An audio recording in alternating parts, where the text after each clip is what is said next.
Hello, ladies and gentlemen. Welcome back to another episode here on African Confessions. The following story that you're going to be listening to, it comes from a translation of a message that I received. And the translation of that message, it reads like this.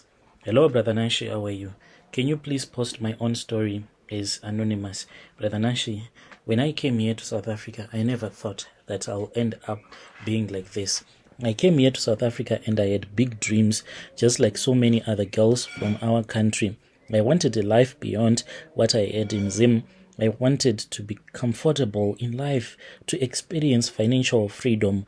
And when I came here, I worked really hard, hustled each and every day, but no matter what I did, I noticed that I was not going anywhere with life.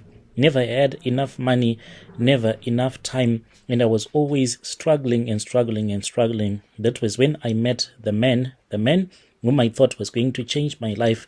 I was so excited to meet this guy because he was in his old age, also coming from my own country. This was an opportunity to get the documentation that I really wanted, because the man, he told me that his wife had passed away a few years ago, so he wanted someone to spend at least the few years that he had remaining, and he wanted me. We met at this other party. I had managed to scrape together to be at that party. I had gone there, the funny part about it, with this other guy who was part of the team that were doing the deco. So this man, he used to be my boyfriend, and now we were trying to sort things out together. When he was busy, the man then came to me and he started speaking with me. I compared the two.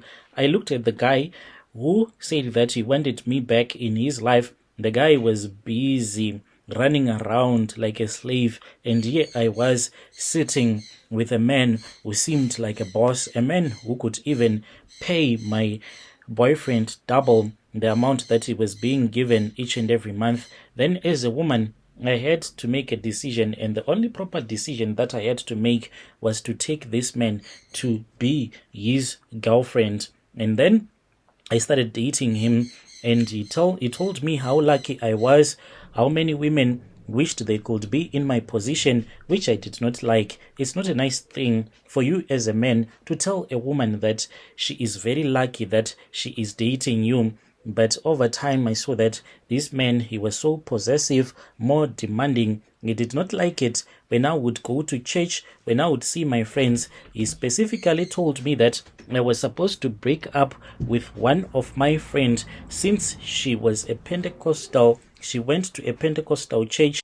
Since I grew up going to a traditional church, he kept on encouraging me to go to church, even telling me that he was going to buy me a car if I would never return back to a Pentecostal church. And if I would keep on going to that church with my friend, I was going to lose him. And this made me to feel uneasy, like I was losing control, total control of my life. Then one night, that was when he told me his story. Like, he just told me that back home, when he was still in Zim, he grew up in Mutare. So on his father's farm, that is where they used to grow a lot of different plants that they would take into Mozambique.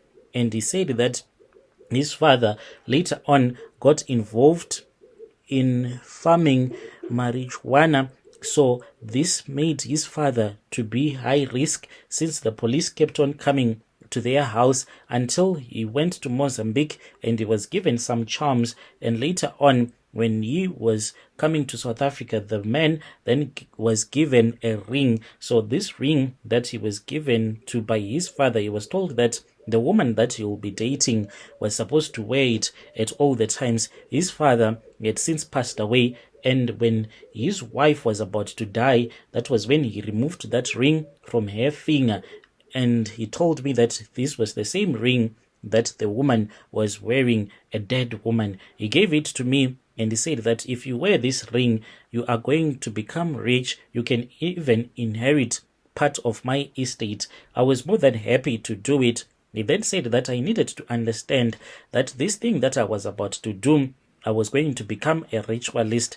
And when he told me all of these things, since he was open enough with me and told me that some of his friends that are like famous pastors from our country, he even met up with them at this other traditional healer, and Christianity was nothing but a lie, he told me. So I ended up believing him, and I started to follow his commands like a zombie. He told me that I needed to feed this ring because it has a symbol of a snake. He told me that late at night, this snake unwraps itself from the ring, that it will need blood, not any blood, my period blood specifically. So what I do is that when I am on my periods, I then take the sanitary pad that I would have worn throughout the day, then I will place it on the floor, then I go to bed even without a pad. Later on in the evening, I can just have a dream. A man will come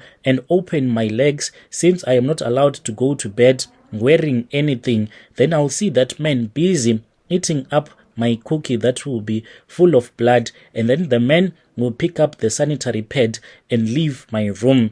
And this man, after that, he started giving me money. Like right now, I am someone that is considered to be wealthy, young, a beautiful woman like I am, who is financially independent and secure. But this is what I have to do each and every time when I am on my periods. I go to bed naked, and then this man comes and licks up my cookie, and I know that this is the snake, as he told me. This man, very soon, I know very well that he is going to die, and I am scared, like he said, that I am going to inherit part of his estate, but it will come at a price, so he said. I have not yet confronted him about this, because this man, he gave me a pipeline to a better life, so he said, I was like a light, your light at the end of the tunnel. You should be grateful to me at all the times. This is my story, Brother Nashi.